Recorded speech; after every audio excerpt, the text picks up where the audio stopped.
Ina ni Gray Crawford ibinunyag ang tunay na ugali ni Cherry White, buong detalye alamin.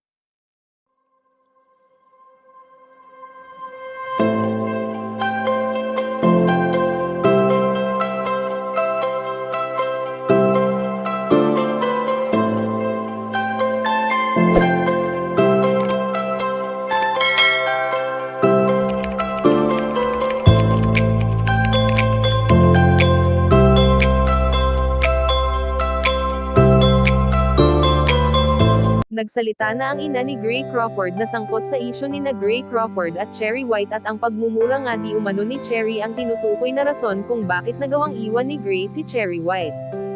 Sobrang sakit para kay Gray Crawford na mura-murahin siya sa harap ng kanyang nanay at sa mismong birthday party pa nito at napuno na siya sa vlogger kaya naman nagawa niya itong iwan.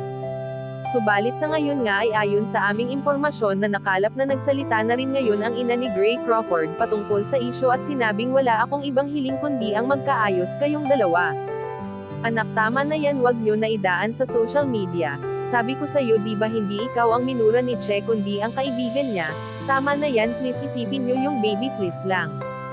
At dahil dito ay marami naman ang humanga sa ina ni Gray na hindi kinonsinti ang anak sa kabila ng hindi magagandang salita na lumabas sa pagitan ng dalawa.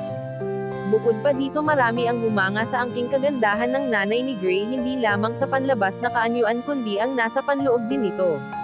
Kaya naman marami ang humihiling na sana ay magkaroon rin sila ng ganitong biyenan na hindi naman lingid sa ating kaalaman na bibihira na lamang ang makatagpo ng mabait na biyenan sa panahon natin ngayon.